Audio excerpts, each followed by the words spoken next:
Hey, welcome to another Figma Friday. Today we will be looking at what dark patterns are and how they can destroy your business credibility.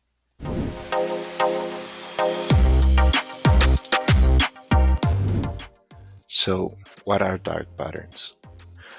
Dark patterns are often used to reach a certain goal, like leads, sales, or screen time. They are these misleading interactions designed to make the user do something he doesn't want to do. Um, we saw this even before with shady marketing strategies or hidden fees.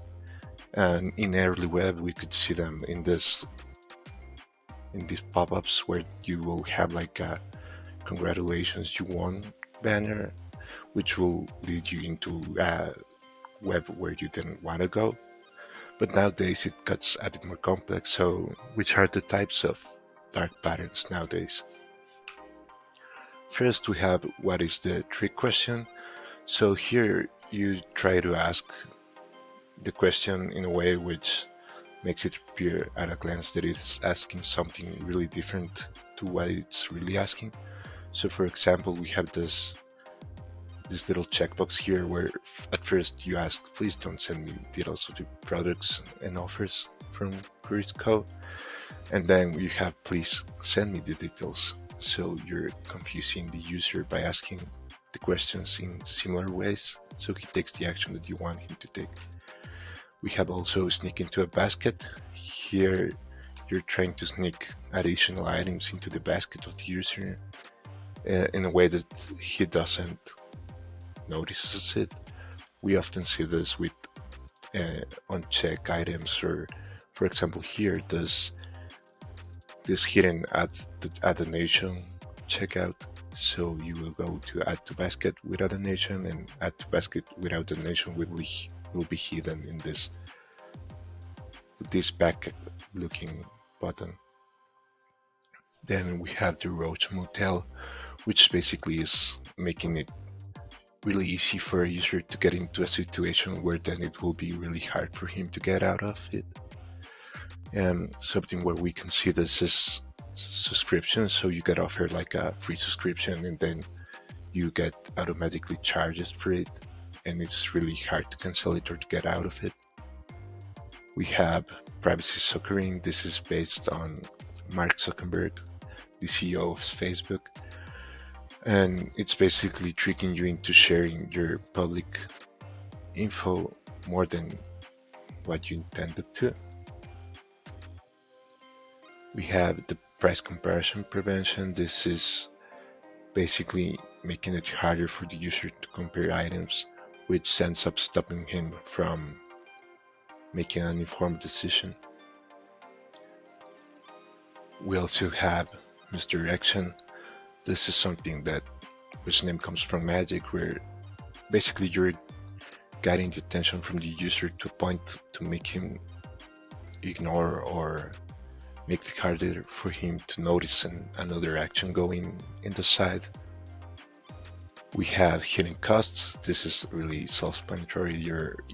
You're showing the user items in a certain price, and once they get to the checkout, it's elevated, or it has hidden fees, it has hidden taxes, or a completely different price. We have the bait and switch, which is basically you're thinking you're doing something, or an action is going to happen when you do something, and it ends up doing something completely different. So for example, when updating to Windows 10, it got to a point where closing the pop-up will be like agreeing to it. So this was really trending on Twitter. We have comfort shaming. This is basically the act of guilting or shaming the user in order to making him do a specific action or to choose a specific path. So for example, we have it here where you're making the user feel bad if he doesn't take the action you want by telling him learn Italian today or he will eat a poisoned loaf of bread. The next email and the only CTA that you have other than to subscribe is the next email will be a funeral invite. Or you're using an ad blocker, and your two options are turn off the ad blocker or I am a bad person. So you're basically shaming the user into take the action you want him to take. We also have disguised ads. This is basically like ads that are hidden in the user interface or in the form of content. So we often see this in download pages where you have like tons of buttons that say download or play, and none of them do the action they're telling you they're gonna do. They ended up linking you into an ad. Then we have forced continuity. So here you're basically being forced into keeping a subscription or in a long-term relationship with the content you're consuming.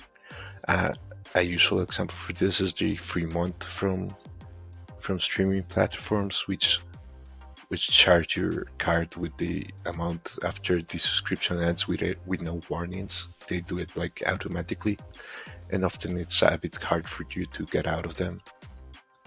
We have friend spam. So this is basically the platform will ask you for getting access into your contacts in the way of like adding new friends or finding out new friends, and it will end up spamming them using your name, asking them to join the platform. So how do dark patterns destroy your credibility? So let's say users nowadays are a lot more connected and more informed, and they have a lot more options than your product. So when users start feeling that your brand is trying to trick them or being shady, they will not just get away from your brand, but they will spread the word. And nowadays we have to remember that it's really easy for bad news to spread out. So that's it for today. That's what dark patterns are. Thanks for your time, and if you have any questions, feel free to leave them in the comment section.